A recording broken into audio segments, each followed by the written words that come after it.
Suara Budaya Surabaya Janing saben kabeh sing melaju nang Tanjung Perak pagi, barek aku ning Ayu Arta gawe edisi Sabtu, 2 November 2024. Barek narasumber awak Dewi Isu iki Janing, nang studine Pro 4 wonten Dr. Andes Arif Rafiq MSI, Ketua Sanggar Rough Dance Company dan sutradara opera Keong Emas dan Nenek Sihir. Ini masih aktif di ASN apa sudah pensiun? Saya baru purna bulan Juli kemarin. Berarti ini makin banyak waktu. Itu kemarin dipaksa kawan-kawan sebenarnya. Ayo ini katanya buat pertunjukan gitu sebulan yang lalu. Ya udah langsung kami buat naskah gitu sehari semalam pas untuk terus kemudian udah kita paparkan anak-anak latihan. Saya dulu ASN di Taman Budaya mulai tahun 85. Jadi kami kumpul dengan berbagai disiplin termasuk disiplin teater. Sehingga saya juga belajar banyak sutradara terkenal di Surabaya yaitu Pak Anang Hanani ya, itu dulu Teater Merdeka. Itu yang juga mewarnai sebenarnya tentang kenapa sampai saya sekarang juga membuat opera itu. Jadi tidak hanya menari tetapi di situ ada menyanyi, kemudian ada dramatiknya dan sebagainya. Itulah saya memang punya background tadi belajar saya adalah belajar di seni tari, maka kemudian di sana secara nggak langsung kami kemudian punya produk-produk, punya karya-karya di situ, sehingga itu menjadi pilihan. Kalau sudah kulino ya, Mbak, biasa itu rasanya gampang. Ya, harus diasah tapi ya. Seberapa penting sih Mbak Sanggar Rough Dance ini di tengah-tengah masyarakat berkembang? Pertama bahwa ruang-ruang semacam kota-kota metropolis semacam Surabaya yang ini kan kota perdagangan dan sebagainya. Ini saya kira oase-oase tentang kebutuhan rohani lewat budaya. Itu saya kira sangat penting karena budaya itu mengajarkan etika. Walaupun saya lihat orang-orang budaya sekarang kadang-kadang juga sudah mulai agak meninggalkan etika ya. Misalnya kami belajar dari seniman dahulu kita, misalnya tentang lahirnya kesenian reog. Itu lahirnya itu yang menciptakan Ki Kutu Suryo Ngalam. Itu adalah sindiran. Itu adalah sindiran bagaimana yang pemerintahnya dianggap lemah dan pemerintahnya itu dikendalikan oleh permaisurinya atau istrinya, sehingga itu dianggap ompong lah gitu. Nah itu kemudian dia nggak teriak-teriak ke pemerintahnya, tapi dia kemudian membuat kesenian yang simbolik bahwa itu kan ada dadak merak itu kan harimau itu kan seharusnya gak kuat dan sebagainya, tapi harimau itu atasnya itu ada meraknya, jadi yang reok itu kan merak itu sebenarnya. Nah itu sebenarnya sindiran gitu. Kemudian ada jadilnya, itu juga sebenarnya dulu itu jadil itu laki-laki yang tapi geraknya itu agak ke perempuan feminin gitu, karena itu satir juga gitu. Nah jadi orang dulu itu bisa membuat itu dengan simbol-simbol itu, kemudian itu ternyata hadir sampai sekarang gitu loh, hadir sampai sekarang. Nah kadang-kadang kawan-kawan seniman itu kalau misalnya tidak suka, tidak tepat, tidak pas dengan seseorang, dengan pemerintah, dengan ini gitu, itu tidak bisa membuat simbolik itu. Nah, mestinya simbolik itu bisa diartikan macam-macam ya. Padahal budaya itu mengajarkan etika. Nah etika itu munculnya di simbolik-simbolik itu. Bahwa kota besar ini katanya kan ramah anak.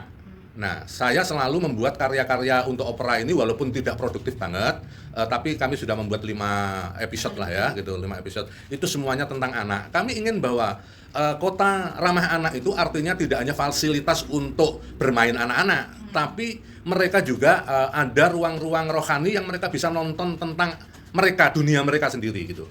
Itu dunia anak-anak. Makanya beberapa karya yang kami munculkan di sini, terutama yang kaitannya dengan ada cerita dan sebagainya, itu pendekatan kami adalah anak-anak. Jadi ini saya kira sangat penting sekali, kota besar metropolis ini ramah anak itu tidak hanya fasilitas fisik, tapi rohani itu menjadi penting. Jadi di sini dalam artian anak-anak ini juga bisa menampilkan karya mereka ya, Mbak? Iya, dan dia bisa mengapresiasi juga karena bisa mengambil intisari dari apa yang dia tampilkan. Jadi dia merasakan secara nggak langsung, itu menjadi pengalaman sehingga ternyata begini ya, kayak gitu. Ada pemahaman melalui kesenian itu lebih fleksibel. Kalau seandainya katakanlah Bapak Ibu guru di sekolah, berarti di sini peran guru, peran pendidik ini juga sangat mempengaruhi kan, Abah? Iya, saya kira menjadi sangat penting, bahkan saking pentingnya, tetapi kemudian ada hal-hal yang kadang-kadang membuat guru agak takut ya mendidik, karena sekarang ini antara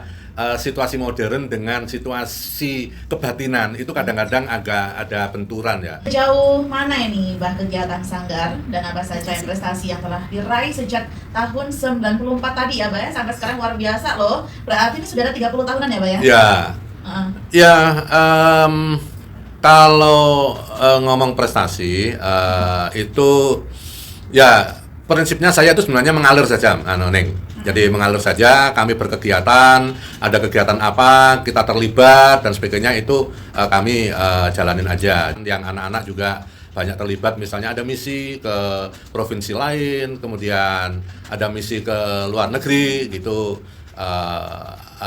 Penari-penari yang tentunya yang sudah kualitasnya baik, kadang-kadang juga ada yang dipilih 2, 3, 4 anak gitu ya. Itu misalnya sebelum COVID itu tahun berapa 2019 kalau nggak salah, kita juga misalnya ikut festival Panji ya di Thailand ya. Di Thailand kita mewakili Indonesia karena ada festival Panji di sana gitu.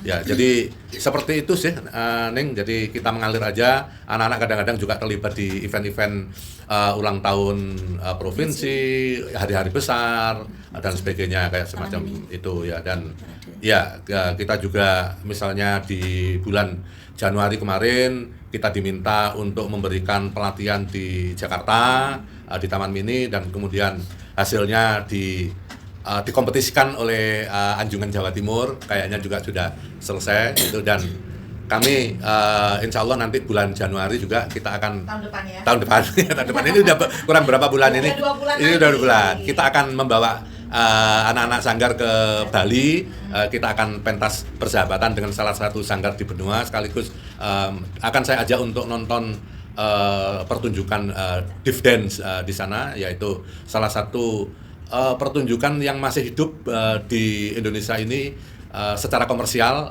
selain Prambanan lah gitu. Untuk Anda semua Caning yang penasaran terkait dengan pagelaran opera Keong Emas ya, Mbak.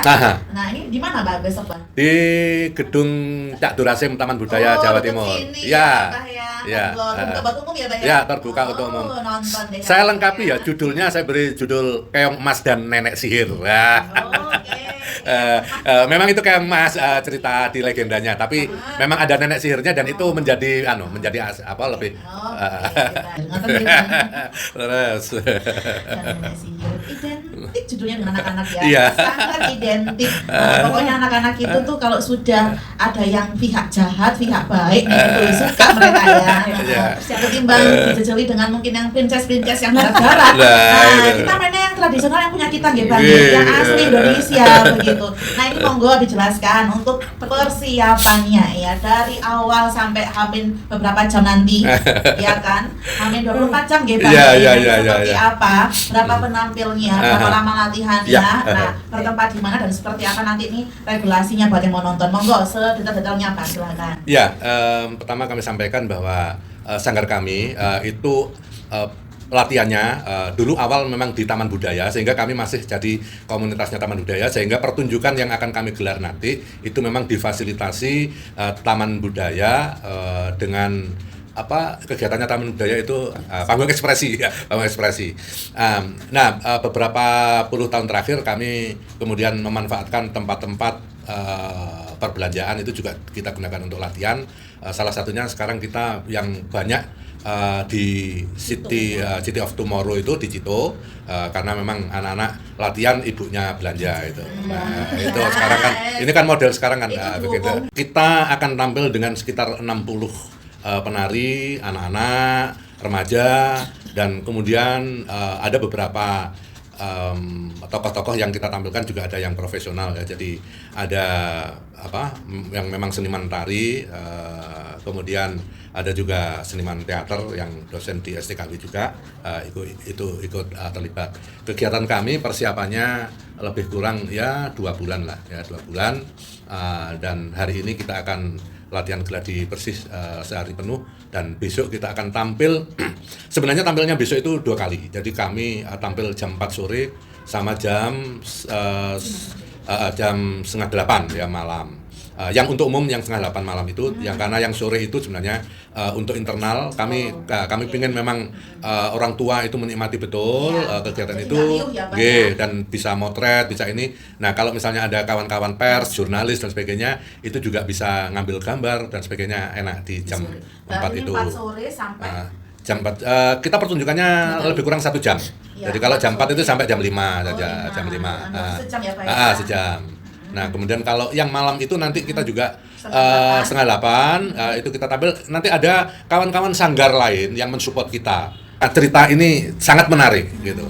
Cerita ini sangat menarik dan ini karena ini sebenarnya ngomong tentang kejahatan dan kebaikan gitu. Tapi ini bisa juga ditarik ke persoalan bagaimana anak-anak menyintai negerinya. Loh, kok bisa? Ini kejahatan kebaikan. Iya.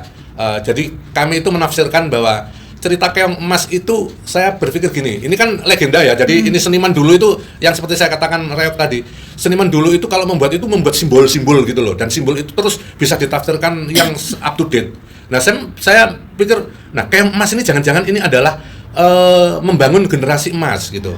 Ya jadi emasnya itu oke. Keong itu kan sebenarnya kan rumah keong itu rumah emas gitu. Jadi membangun semacam begitu. Apalagi kemudian di dalam cerita itu di situ memang ada konflik tentang bagaimana dia itu ada saudara yang namanya Galuh dan yang satu namanya Kirana. Gitu. Itu saudara. Gitu. Tapi kemudian yang satu itu ada kedengkian, yang satu mereka selalu ikhlas. Nah, ini yang kemudian ada benturan sehingga kemudian di situ yang dengki itu Galuh itu kemudian memanggil nenek sihir untuk membuat orang celaka-celaka begitu. Gitu. Nah, ini kan semuanya dua putri ini kan putri dari Doho Kediri, negeri Doho Kediri gitu. Jadi sebuah kerajaan gitu. Kalau dia dua-duanya ini menyatu, itu tentu negaranya itu, negeri Doho itu akan menjadi makmur gitu. Tapi kalau ini berseteru terus, itu akan menjadi susah untuk membangun Keong Emasnya ini. Nah itu jadi di situ ada konflik-konflik yang seperti itu. Nah kemudian akhirnya yang ikhlas itu jadi Keong Emas walaupun itu disihir ya. Tapi saya lihat bahwa memang untuk menjadi Keong Emas itu ternyata banyak rintangannya gitu. Walaupun ketika jadi Keong Emas, nanti Keong Emas itu akan berubah lagi menjadi Chandra Kirana yang sesungguhnya, dan kemudian di dalam cerita ini kami buat mereka kemudian menyatu seperti warna merah dan putih yang menyatu itu akan menguatkan kita di dalam bernegara gitu. Saya carang ke situ sih gitu. Berarti ini dari segi edukasinya ini apa kalau ditarik benang merahnya? Iya, jadi ini edukasinya adalah bagaimana kita memperlihatkan betul di situ ada sifat keculasan, sifat keinginan ingin memiliki dan sebagainya, dan kemudian ada sifat yang keikhlasan, yang bijak dan sebagainya. Nah, anak-anak akan ketika dia terlibat atau yang nonton, dia akan tahu bahwa ini ada yang jahat, ada yang jelek, dan kemudian itu kalau kemudian dia bisa akur kembali, itu akan menjadi sesuatu yang kuat. Gitu. Nah di situ yang kemudian anak-anak kalau nonton dengan cara hiburan seperti ini, dia tentu akan ngomong, wah iya ya kalau orang jahat itu memang ya nggak bagus ya, akan membuat celaka orang yang baik gitu. Makanya nggak boleh menjadi orang yang jahat gitu. Karena kalau dia bisa bersama-sama menyatu, kemudian dia akan bisa menumbuhkan sesuatu yang lebih produktif. Gitu sih sebenarnya. Ya sampai saat ini kumang ya, dialog seru perbincangan dengan Dewi Ambe Amarovic luar biasa, Ketua Sanggar Tari Rough Audience Company, Bang Rex Radar.